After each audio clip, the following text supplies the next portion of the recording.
Hi, ಎಲ್ರಿಗೂ ನಮಸ್ಕಾರ. Welcome back to my channel. ಎಲ್ಲರೂ ಚೆನ್ನಾಗಿದ್ದೀರಾ ಅಂತ ಅಂದ್ಕೊಳ್ತೀನಿ. ಇವತ್ತಿನ ಕಂಟೆಂಟ್ ಬಂದು dos and don'ts when you are planning for Vietnam trip. ಇದನ್ನು ಆಫ್ಟರ್ ವಿಯೆಟ್ನಾಮ್ ಟ್ರಿಪ್ ನಾನು ರೆಕಾರ್ಡ್ ಮಾಡ್ತೀನಿ, ಸೊ ದಟ್ ನಮಗೆ ಏನು ಎಕ್ಸ್ಪೀರಿಯನ್ಸ್ ಆಯಿತು, ಯಾವ್ದು ಮಾಡಬೇಕು ಯಾವ್ದು ಮಾಡಬಾರ್ದು ಅಂತ ಕರೆಕ್ಟಾಗಿ ಗೊತ್ತಿರುತ್ತೆ. ಸೊ ಅದ್ರ ಬಗ್ಗೆ ಶೇರ್ ಮಾಡೋಣ ಅಂತ ನಾವೊಂದು ವಿಡಿಯೋ ಹಾಕಿದ್ವಿ, like how to plan on international trip without the help of travel agency ಅಂತ. That was a general video. ಅಂದರೆ ನೀವು ಟ್ರಾವೆಲ್ ಏಜೆನ್ಸಿ ಬಿಟ್ಟು ನೀವು ಹೇಗೆ ತಾನೇ ಪ್ಲ್ಯಾನ್ ಮಾಡಿ ಹೋಗೋದು ಅಂತ, ಅದು ತುಂಬ ಜನರಲ್ ಆಗಿ ಹೇಳಿದ್ವಿ. ಅದು ಒಂದೊಂದು ಕಂಟ್ರಿಗೂ ಬೇರೆ ಆಗುತ್ತೆ. ಈಗ ದುಬೈ ಒಂಥರ ಇರುತ್ತೆ, ವಿಯೆಟ್ನಾಮ್ ಒಂಥರ ಇರುತ್ತೆ, ಥೈಲ್ಯಾಂಡ್ ಒಂಥರ ಇರುತ್ತೆ. ವಿ ಡೋಂಟ್ ನೋ ಲೈಕ್ ಯಾವ ಕಂಟ್ರಿಲಿ ಯಾವ ಥಿಂಗ್ಸ್ ಸಪ್ಲೈ ಆಗುತ್ತೆ ಅಂತ. ಸೊ ಪರ್ಟಿಕ್ಯುಲರ್ ಆಗಿ ವಿಯೆಟ್ನಾಮ್ ಟ್ರಾವೆಲ್ ಮಾಡೋಂಗಿದ್ರೆ ಏನೇನು ಮಾಡಬೇಕು ಏನೇನು ಮಾಡಬಾರ್ದು ಅದ್ರ ಬಗ್ಗೆ ಈ ವಿಡಿಯೋ. ರಿಗಾರ್ಡಿಂಗ್ ದಿ ಟ್ರಾನ್ಸ್ಫರ್, ಅಂದರೆ ನೀವು ಹೋಗಿ ಏರ್ಪೋರ್ಟಲ್ಲಿ ಇಳಿತೀರಾ, ಅದಾದಮೇಲೆ ನೀವು ಹೋಟೆಲ್ಗೆ ಶಿಫ್ಟ್ ಆಗಬೇಕಾಗಿರುತ್ತೆ. ಸೊ ನಾವೇನು ಯೂಶ್ವಲಿ ಮಾಡ್ತೀವಿ ಅಂದರೆ, ಎಲ್ಲರೂ ಏನು ಮಾಡ್ತಾರೆ ಅಂತಂದರೆ, ಅಲ್ಲೇ ನಿಯರ್ ಬೈ ಯಾರು ಕ್ಯಾಬ್ ಸಿಗ್ತಾರೆ ಅಂದರೆ ಕ್ಯಾಬ್ ಡ್ರೈವರ್ ಸಿಗ್ತಾರೆ, ಅವ್ರನ್ನ ಅಪ್ರೋಚ್ ಮಾಡಿ, ಅಥವಾ ಅವರೇ ನಮಗೆ ಅಪ್ರೋಚ್ ಮಾಡಿದ್ರೆ ನಾವು ಓಟ್ಬಿಡ್ತೀವಿ, ಓಕೆ ಇಲ್ಲೇ ಕ್ಯಾಬ್ ಸಿಕ್ಬಿಟ್ಟಿದೆ ಹೋಗೋಣ ಅಂತ.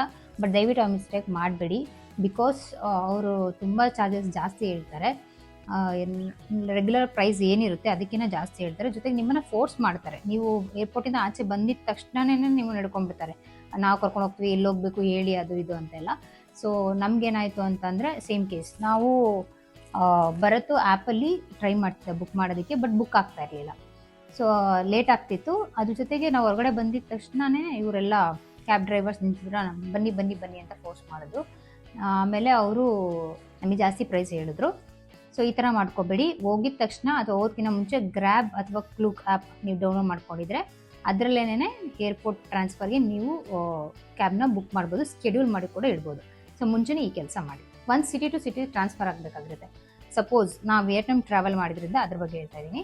ಚಿಮೆನ್ city to Hanoi flight, domestic ಫ್ಲೈಟಲ್ಲಿ ಹೋಗಿ ಹನಾಯಲ್ಲಿ ಫಸ್ಟ್ 3 days ಇದ್ದಿದ್ದು. ಈಗೇನು ಹನಾಯ್ ಟು ಡನಾಂಗ್ ಹೋಗ್ಬೇಕಿತ್ತು.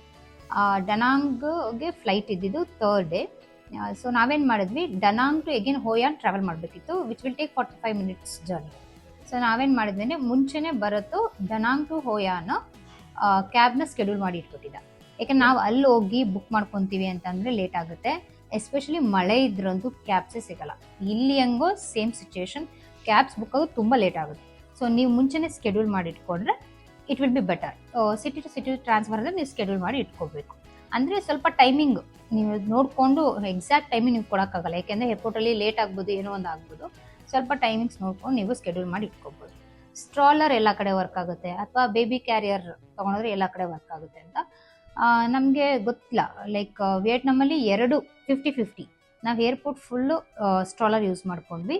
ಸೈಟ್ ಸೀಯಿಂಗ್ ಅಟ್ರಾಕ್ಷನ್ಸ್ ನೋಡೋದಕ್ಕೆ ಹೋಗ್ತೀವಲ್ಲ, ಅಲ್ಲೆಲ್ಲ ಕ್ಯಾರಿ ಬ್ಯಾಗ್ ಯೂಸ್ ಮಾಡ್ಕೊಂಡ್ವಿ. ಏರ್ಪೋರ್ಟಲ್ಲಿ ನಾವು ಫಸ್ಟ್ ಸ್ಟ್ರಾಲರ್ ತೊಗೊಂಡು ಹೋಗ್ಬಾರ್ದು ಅಂತ ಡಿಸೈಡ್ ಮಾಡ್ಕೊಂಡಿದ್ದು, because we knew that Vietnam is not a stroller friendly country. But ಆಮೇಲೆ ಏನಾಯಿತು, ನೋಡೋಣ ತೊಗೊಂಡು ಹೋಗೋಣ, ಅಟ್ಲೀಸ್ಟ್ ಏರ್ಪೋರ್ಟಲ್ಲಿ ಯೂಸ್ ಆಗುತ್ತಾ ಅನ್ನೋ ಥಾಟಿಂದಾನೆ ತೊಗೊಂಡೋಗಿದ್ದು. ತುಂಬ ಯೂಸಿಗೆ ಬಂತು. ಮೋಸ್ಟ್ ಆಫ್ ದಿ ಕಡೆ ಶಸ್ತಾ ಸ್ಟ್ರಾಲರೇ ಮಲ್ಕೊಂಡ್ಬಿಡ್ತಿದ್ಲು ಲೇಓವರ್ ಟೈಮಲ್ಲೆಲ್ಲ. ಒಂದು 3-4 hours ಕಂಟಿನ್ಯೂಸ್ ನಿದ್ದೆ, ಅವಳು ಎದ್ದೇಳ್ತಾನೆ ಇರಲಿಲ್ಲ. ಸೊ ನಾವು ಸ್ಟ್ರಾಲರಲ್ಲೇ ಮಲಗಿಸ್ಬಿಟ್ಟು ಅವಳ ಕರ್ಕೊಂಡು ಹೋಗ್ತಿದ್ವಿ. ಸೊ 2 ತೊಗೊಂಡೋಗಿ 2 ತುಂಬಾ ಯೂಸಿಗೆ ಬರುತ್ತೆ. ಫಾರಿನ್ ಕರೆನ್ಸಿ ಕೂಡ ಕ್ಯಾರಿ ಮಾಡಿ. ಈ ATMsಲ್ಲಿ ಜಾಸ್ತಿ ಡ್ರಾ ಮಾಡಬೇಡಿ. ಆ ATMsಲ್ಲೆಲ್ಲ ಏನಾಗುತ್ತೆ, ತುಂಬ ವಿಡ್ರಾವಲ್ ಅಥವಾ ಟ್ರಾನ್ಸಾಕ್ಷನ್ ಫೀಸ್ ಸಿಕ್ಕಾಪಟ್ಟೆ ಆಗ್ತಾರೆ. ಸೊ ಆದಷ್ಟು ನಿಯೋ ಕ್ಯಾಶ್ನ ಯೂಸ್ ಮಾಡಿ. ನಾವು ನಿಯೋ ಕಾರ್ಡ್ಸ್ ಬಗ್ಗೆ ಎಲ್ಲ ಎಕ್ಸ್ಪ್ಲೈನ್ ಮಾಡಿದ್ದೀವಿ, ಫೋರೆಕ್ಸ್ ಕಾರ್ಡ್ ಬಗ್ಗೆ. ಸೊ ಸ್ವಲ್ಪ ಫೋರೆಕ್ಸ್ ಕ್ಯಾಶ್ನ ಕ್ಯಾರಿ ಮಾಡಿ. ಒಟ್ಟಿಗೆ ಆ ಪರ್ಟಿಕ್ಯುಲರ್ ಕರೆನ್ಸಿದು ಒಂದು 20% ಕರೆನ್ಸಿನ ನೀವು ಯಾವಾಗಲೂ ಇಟ್ಕೊಂಡಿರ್ಬೇಕು. ಅಂದರೆ ನೀವು ಇವಾಗ ಹೋಗ್ತಾ ಇದ್ದೀರಾ, ನಿಮ್ಮ ಎಕ್ಸ್ಪೆನ್ಸಸ್ ನೀವು ಅಲ್ಲಿ ಎಷ್ಟು ಖರ್ಚು ಮಾಡಬೇಕು ಅಂತಿದ್ರೋ ಅದರಲ್ಲಿ ಒಂದು 20-30% ಕ್ಯಾಶ್ನ ಕ್ಯಾರಿ ಮಾಡಿ. ಏಕೆಂದರೆ ವಿಯೆಟ್ನಾಮಲ್ಲಿ ಮೋಸ್ಟ್ ಆಫ್ ದಿ ಕಡೆ ಕಾರ್ಡ್ಸ್ ತೊಗೊಳಲ್ಲ. ಒಂದೊಂದು ಬಿಗ್ ಸಿಟೀಸಲ್ಲೂ ಕೂಡ ಅವರು ನಾವು ಕ್ಯಾಶ್ನೇ ಕೇಳೋದು. ನಾವು ಎಷ್ಟೊಂದು ಕಡೆ ಸ್ವಲ್ಪ ಕ್ಯಾಶ್ ಇಟ್ಕೊಂಡಿದ್ವಿ, ಬಟ್ ಕಾರ್ಡ್ ವರ್ಕ್ ಆಗುತ್ತೆ ಅನ್ನೋ ಥಾಟಲ್ಲಿದ್ವಿ. ಬಟ್ ಮೋಸ್ಟ್ ಆಫ್ ದಿ ಕಡೆ ಅವರು ಕ್ಯಾಶ್ನೇ ಕೇಳ್ತಾರೆ. ಈ ದುಬೈ ಎಲ್ಲ ಹೋದರೆ ಎಲ್ಲ ಕಡೆ ನೀವು ಸ್ವೈಪ್ ಮಾಡ್ಬೋದು, ಯೂಸ್ ಮಾಡ್ಕೋಬೋದು ಕಾರ್ಡ್ಗಳನ್ನ, ಲೈಕ್ ಫೋರೆಕ್ಸ್ ಕಾರ್ಡು, ನಿಯೋ ಕಾರ್ಡ್ಗಳೆಲ್ಲ. ಬಟ್ ಇಲ್ಲಿ ವಿಯೆಟ್ನಾಮಲ್ಲಿ ನಿಮಗೆ ಕ್ಯಾಶ್ ತೊಗೊಂಡೋಗೋದೇ ಉತ್ತಮ, ಏಕೆಂದರೆ ಮೋಸ್ಟ್ ಆಫ್ ದಿ ಕಡೆ ಕ್ಯಾಶ್ನೇ ಅವ್ರು ಕೇಳೋದು. ಕಾರ್ಡ್ ಅಷ್ಟು ಯೂಸ್ ಆಗಲ್ಲ ನಮ್ಮ ಎಕ್ಸ್ಪೀರಿಯನ್ಸ್ ಪ್ರಕಾರ. ಆ್ಯಂಡ್ ಅದರ್ ಥಿಂಗ್ ಇಸ್, ಇವಾಗ ಒಂದು ಟ್ರಿಪ್ ಪ್ಲ್ಯಾನ್ ಮಾಡಿರ್ತೀರ, ಡೇ ಟೂರ್ ಅಂತ. ವಿಯೆಟ್ನಾಮಲ್ಲಿ ಹೆಂಗಾಗುತ್ತೆ ಅಂದರೆ, ಹ್ಯಾಲಾಂಗ್ ಬೇ ಹೋಗಬೇಕು ಅಂದರೆ it's A full day tour. ಅಂದರೆ ನೀವು ಅದು ಬುಕ್ ಮಾಡಿಬಿಟ್ರೆ ಕ್ಲೂಕಲ್ಲಿ, ಅಥವಾ ಅಲ್ಲೋಗಿ ಬುಕ್ ಮಾಡಿಕೊಂಡ್ರೆ ಅದು ಫುಲ್ 1 day ಟೂರ್, ಎಲ್ಲ ಫುಲ್ ಅವರೇ ಇನ್ಚಾರ್ಜ್ ತೊಗೋತಾರೆ. ನಿನ್ಬಿನ್ ಹೋಗಬೇಕು ಅಂದರೆ ಅದು ಕೂಡ ಫುಲ್ ಡೇ ಟೂರ್. ಸೊ ಆ ಫುಲ್ ಡೇ ಟೂರ್ಗಳು ಏನಿರುತ್ತೆ ಆ ಪ್ಲೇಸಸ್ಗೆ ಹೋಗ್ಬೇಕಾದ್ರೆ ನೀವು ತುಂಬ ಟೈಮಿಂಗ್ಸ್ ಬಗ್ಗೆ ತುಂಬ ಕ್ಯಾಶುವಲ್ ಆಗಿರಬೇಡಿ. ಏಕೆಂದರೆ ನಮಗೂ ಅದೇ ಬ್ಯಾಡ್ ಎಕ್ಸ್ಪೀರಿಯನ್ಸ್ ಆಗಿದ್ದು. ನಾವು ಹ್ಯಾಲಾಂಗ್ ಬೇಗ್ ಹೋಗ್ಬೇಕಾದ್ರೆ ಕರೆಕ್ಟಾಗಿ 8 ಗಂಟೆ ರೆಡಿ ಆಗಿ ಅಂತ ಬರತ್ತೆ ಹೇಳಿದ. ನಾವೇನು ಅಂದ್ಕೊಂಡು ಇದು ನಾರ್ಮಲ್ ಒಂದು ಪ್ಲೇಸ್ಗೆ ಹೋಗೋದು, 8 ಗಂಟೆಗೆ 8:30 ಹೋಗ್ಬೋದು ಅನ್ನೋ ಥಾಟಲ್ಲೇ ಎಲ್ಲರೂ ಲೇಟ್ ಆಗೋದ್ವಿ. ಸೊ ನಮಗೆ ಅದು ಹ್ಯಾಲಾಂಗ್ ಬೇದು ಕ್ರೂಸ್ಗೆ ಹೋಗ್ಬೇಕಲ್ಲ, ಅಲ್ಲಿಗೆ ಹೋಗ್ಬೇಕು ಅಂತಂದರೆ ಬಸ್ಸಲ್ಲಿ ಕರ್ಕೊಂಡು ಹೋಗ್ತಾರೆ. ಫ್ರಮ್ ಹನಾಯ್ ಟು ಹ್ಯಾಲಾಂಗ್ ಬೇ ಬಸ್ ಹೋಗುತ್ತೆ. ನೆಕ್ಸ್ಟ್ ಹ್ಯಾಲಾಂಗ್ ಬೇಯಲ್ಲಿ ಕ್ರೂಸ್ ಶಿಫ್ಟ್ ಮಾಡೋದನ್ನ. ಆ ಬಸ್ ಆಲ್ರೆಡಿ ಹೊರಟಿತ್ತು. ಅವ್ರು ನಮ್ಮ ಟ್ರಾವೆಲ್ ಇನ್ಚಾರ್ಜ್ ಏನು ಹೇಳಿದ್ರು ಅಂದರೆ ಆಲ್ರೆಡಿ ಟೈಮ್ ಆಗಿದೆ, ಸೊ ನೀವೇ ಬನ್ನಿ ಕ್ಯಾಬ್ ಮಾಡಿಕೊಂಡು ಹ್ಯಾಲಾಂಗ್ ಬೇ, ಅಲ್ಲಿಂದ ಕ್ರೂಸಲ್ಲಿ ಕರ್ಕೊಂಡು ಹೋಗ್ತೀವಿ ಅಂತ ಹೇಳಿದ್ರು. ಸೊ ನಾವು ಅಗೇನ್ 12,000 to 15,000 ಎಕ್ಸ್ಟ್ರಾ ಪೇ ಮಾಡಿ ಕ್ಯಾಬ್ನ ಬುಕ್ ಮಾಡ್ಕೊಂಡು ಹೋದ್ವಿ. ಅದು ನಮಗೆ ಜಾಸ್ತಿನೇ ಅಮೌಂಟ್ ಬಿತ್ತು. ಸೊ ಅದರಿಂದ ಹೇಳ್ತಿರೋದು, ನೀವೇನಾದರೂ ಡೇ ಟೂರ್ ಪ್ಲ್ಯಾನ್ ಮಾಡೋಂಗಿದ್ರೆ ಅವ್ರು ಏನು ಟೈಮಿಂಗ್ ಕೊಟ್ಟಿದ್ದಾರೋ ಅದಕ್ಕೇನೋ ಒಂದು 1/2 hour ಮುಂಚೆನೇ ಇರಿ. Don't miss that. ಅಂದರೆ ತುಂಬ ಇಂಟರ್ನ್ಯಾಷನಲ್ ಡೆಬಿಟ್ ಅಥವಾ ಕ್ರೆಡಿಟ್ ಕಾರ್ಡ್ಸ್ನ ಯೂಸ್ ಮಾಡಬೇಡಿ. ವರ್ಕ್ ಆಗುತ್ತೆ ಅಲ್ಲಿ, ಬಟ್ ಜಾಸ್ತಿ ಅದಕ್ಕೂ ಟ್ಯಾಕ್ಸಸ್ ಬೀಳುತ್ತೆ. ಆದ್ದರಿಂದ ಫೋರೆಕ್ಸ್ ಕಾರ್ಡ್ನ ಯೂಸ್ ಮಾಡಿ, ಇಲ್ಲಾಂದರೆ ಕ್ಯಾಶ್ನ ಯೂಸ್ ಮಾಡಿ ಫಾರ್ ಸ್ಮಾಲ್ ಪರ್ಚೇಸಸ್. ಸಿಮ್ ಕಾರ್ಡ್ನ ಆದಷ್ಟು ಇ ಸಿಮ್ ಅವೈಲಬಲ್ ಇದೆ from Niyo or Agoda or Klook. ಆ 3 ಕಡೆಯಿಂದ ನೀವು ಬೈ ಮಾಡ್ಬೋದು. ಅವರೇ ಮನೆಗೆ ಕಳಿಸ್ತಾರೆ, ಬರುತ್ತೆ. ಮುಂಚೆನೇ ಇ ಸಿಮ್ನ ಬುಕ್ ಮಾಡ್ಕೋಬೋದು. ಇಲ್ಲ ಅಂದರೆ ಸೇಮ್ ಹೋಮ್ ನೆಟ್ವರ್ಕ್ ಏನಿರುತ್ತೆ, for that you can choose the cheaper roaming packs, ಅದನ್ನೇ ಯೂಸ್ ಮಾಡ್ಕೋಬೋದು.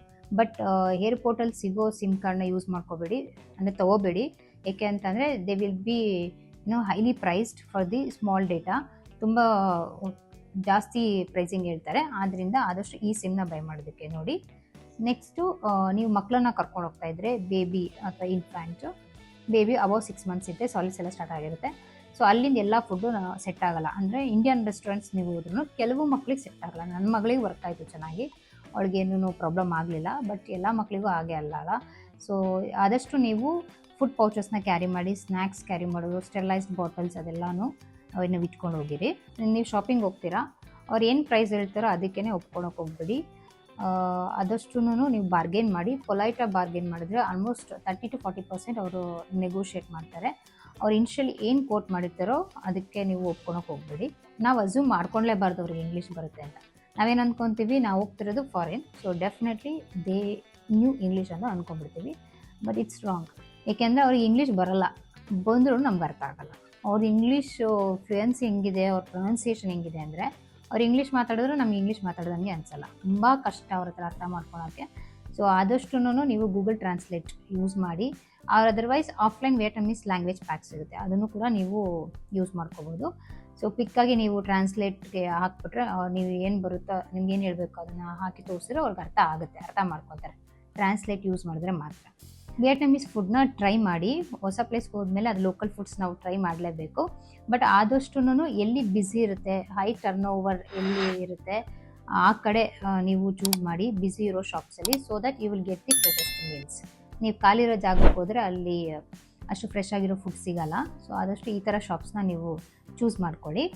ಆದಷ್ಟು ನಿಮ್ಮ ಲಗೇಜ್ನ ಸೇಫಾಗಿ ನೋಡ್ಕೊಳ್ಳಿ. ಯಾಕೆಂದರೆ ಇದು ಓಲ್ಡ್ ಕ್ವಾರ್ಟರ್ಸ್ ರೋಡ್ ಅಥವಾ ನೈಟ್ ಮಾರ್ಕೆಟು ತುಂಬ ಬ್ಯುಸಿಯಾಗಿ ಹೋಗುತ್ತೆ. ಸೊ ಅದ್ರ ಮಧ್ಯೆ ನಾವು ಬ್ಯಾಗ್ಸ್ ಅಲ್ಲಿ ಇಲ್ಲಿ ಇಟ್ಟು ನಾವೇನೋ ತಿನ್ನೋದಕ್ಕೆ ಅದೆಲ್ಲ ಮಾಡೋದಕ್ಕೆ ಹೋದರೆ ಅಷ್ಟೊತ್ತಿಗೆ ಪಿಕ್ ಪಾಕೆಟ್ ಆಗೋ ಚಾನ್ಸಸ್ ಇರುತ್ತೆ. ಸೊ ಆದಷ್ಟು ನಿಮ್ಮ ಲಗೇಜ್ನ, ಪಾಸ್ಪೋರ್ಟ್ ಅದೆಲ್ಲ ತುಂಬ ಸೇಫಾಗಿ ನೋಡ್ಕೊಳ್ಳಿ. Don't arrive without the essential apps. ಏನೇನು ಆ್ಯಪ್ಸ್ ಡೌನ್ಲೋಡ್ ಮಾಡಿಟ್ಕೋಬೇಕು ಅನ್ನೋದು ಒಂದು ಚಿಕ್ಕ ರೀಲ್ ಇದೆ. So you can watch that. Almost ಎಲ್ಲ ಆ್ಯಪ್ಸನ್ನು ಡೌನ್ಲೋಡ್ ಮಾಡಿ ಇಟ್ಕೊಂಡ್ವಿ ಫಾರ್ ಸೇಫರ್ ಸೈಡ್ ಮುಂಚೆನೇ. ಕ್ಯಾಶ್, ಅವ್ರ ಡಿನಾಮಿನೇಷನ್ಸ್ ನಮ್ಮ ಡಿನಾಮಿನೇಷನ್ಸ್ ತುಂಬ ಚೇಂಜಸ್ ಇದೆ. ಸೊ ತುಂಬ ಕನ್ಫ್ಯೂಸ್ ಆಗುತ್ತೆ. ನಾವು ಕನ್ವರ್ಟ್ ಮಾಡೋ ಅಷ್ಟರಲ್ಲೇ ನಮಗೆ ಕನ್ಫ್ಯೂಷನ್ ಸ್ಟಾರ್ಟ್ ಆಗುತ್ತೆ. ಸೊ ಆದ್ದರಿಂದ ಒಂದೇ ಪೌಚಲ್ಲಿ ಮೇಂಟೈನ್ ಮಾಡಿಬಿಡಿ ಕ್ಯಾಶ್. 1, 2, 3 ಕಡೆ ಡಿಸ್ಟ್ರಿಬ್ಯೂಟ್ ಮಾಡ್ಕೊಳ್ಳಿ. ಆಲ್ಮೋಸ್ಟ್ ಎಲ್ಲ ಸ್ಮಾಲ್ ಡಿನಾಮಿನೇಷನ್ಸ್ ಎಲ್ಲ ಒಂದು ಕಡೆ ಇಟ್ಕೊಳ್ಳಿ, ಇನ್ನೊಂದು ಹೈಯರ್ ಡಿನಾಮಿನೇಷನ್ಸ್ ಎಲ್ಲ ಇನ್ನೊಂದು ಕಡೆ ಇಟ್ಕೊಳ್ಳಿ. ಸೊ ಟು ಅವಾಯ್ಡ್ ಕನ್ಫ್ಯೂಷನ್, ಮತ್ತು ನಿಮಗೆ ಕಳೆದೋಗೋ ಚಾನ್ಸಸ್ ಕಡಿಮೆ ಇರುತ್ತೆ. Don't drink tap water. ಎಲ್ಲಿನೂ ಅಷ್ಟೇ, ಒಂದು ಬ್ರಷ್ ಮಾಡೋದಕ್ಕೂ ಅಷ್ಟೇ ನೀವು ವಾಟರ್ನ ಯೂಸ್ ಮಾಡಿ. ನೀರು ಕುಡಿಯೋದಕ್ಕೆ ಎಲ್ಲ ಕಡೆನೂ ಬಾಟಲ್ ವಾಟರ್ ಯೂಸ್ ಮಾಡಿ. Because health is first. ನಾವು ಫಸ್ಟ್ ಆಫ್ ಆಲ್ ಬೇರೆ ಕಡೆ ಹೋಗಿರ್ತೀವಿ, ಯಾವುದಾದ್ರು ಒಂದು ಚಿಕ್ಕ ವಿಷಯದಿಂದನೂ ನಮ್ಮದು ಹೆಲ್ತ್ ಅಪ್ಸೆಟ್ ಆಗಬಾರ್ದು. ಟ್ರಾವೆಲ್ ಇನ್ಶೂರೆನ್ಸ್, ಮೆಡಿಕಲ್ ಕಾಸ್ಟ್ ಬೇರೆ ಕಂಟ್ರಿಲಿ ಫಾರ್ ಟೂರಿಸ್ಟ್ ತುಂಬ ಎಕ್ಸ್ಪೆನ್ಸಿವ್ ಇರುತ್ತೆ. So always keep travel insurance in handy. ಅದನ್ನು ಕೂಡ ನಾವು ಮುಂಚೆನೇ ತೊಗೊಂಡ್ರೆ ಬೆಟರ್. ಆದಷ್ಟು ನೀವು ಫ್ಲೈಟ್ ಬುಕ್ ಆಗಿದ ತಕ್ಷಣ ಯಾವ ಪ್ಲೇಸ್ಗೆ ಹೋಗ್ತೀವೋ ಟ್ರಾವೆಲ್ ಇನ್ಶೂರೆನ್ಸನ್ನು ಮಾಡಿಸ್ಕೊಬಿಡಿ. That will be useful.